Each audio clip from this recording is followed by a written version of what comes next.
दोस्तों, आज की इस वीडियो में आपको बताया जाएगा कि जब आप अपना सिस्टम ऑन करते हैं तो आपकी स्क्रीन पर 162 सिस्टम ऑप्शन नॉट सेट का एरर आ जाता है। तो बार बार रीस्टार्ट करने के बावजूद भी आपकी स्क्रीन पर यही एरर रहता है। तो इस पे ये बात का ये होता है कि अगर आपके कंप्यूटर का सेल वीक हो जाए तो इस सूरत में भी ये एरर आना शुरू हो जाता है। तो इसको ये करना पड़ता है कि हमें F1 प्रेस करते हैं। F1 प्रेस करने के बाद फिर हमारे पास ये मैसेज ख़त्म होता है या फिर भी हमारे पास ये एरर आता रहता है कि आपको ये या तो आपने कोई हार्डवेयर चेंज की है या ऑन बोर्ड बैटरी की आपकी प्रॉब्लम है। तो इसको किस तरीके से हल करते हैं, किस तरीके से बैटरी के सेल को रिप्लेस करते हैं, तो आज की इस वीडियो में आपको बताया जाएगा।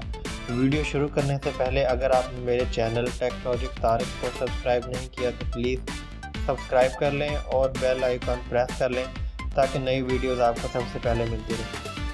तो चलिए आज की वीडियो शुरू करते हैं। तो ये मेरे पास मेरा CPU है जिसका सेल वीक है। इसको हम देखेंगे कि किस तरीके से हम इसको रिप्लेस कर सकते हैं। तो सबसे पहले अगर हम इसको देख लें, इस पर जूम करके देखें तो ये मेरे पास इसमें सेल लगा हुआ है मैक्सेल CR2032 3 वोल्ट पॉजिटिव। तो अब ये इसका सेल वीक है। तो अब हमें इसको चेंज करना है। चेंज करने के लिए हम एक कोई नोज स्क्रू ड्राइवर वगैरह हम अपने पास रखेंगे और जो इसकी पिन है तो इसको पिन को प्रेस करेंगे तो सेल ऑटोमेटिकली ऊपर आ जाता है खुद ब खुद। तो जैसे ही ऊपर आता है तो हम इसको उठाकर इसकी जगह पर हम दूसरा सेल जो है वो मेरे पास है तो वो हम इसमें रिप्लेस कर देते हैं।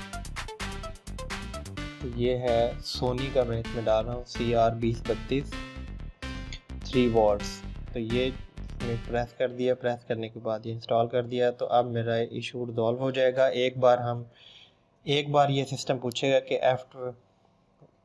F1 प्रेस करें और हमारा टाइम बिल्कुल सेट हो जाएगा। उसके बाद ये एरर हमारे नहीं आएगा। अल्लाह हाफिज़।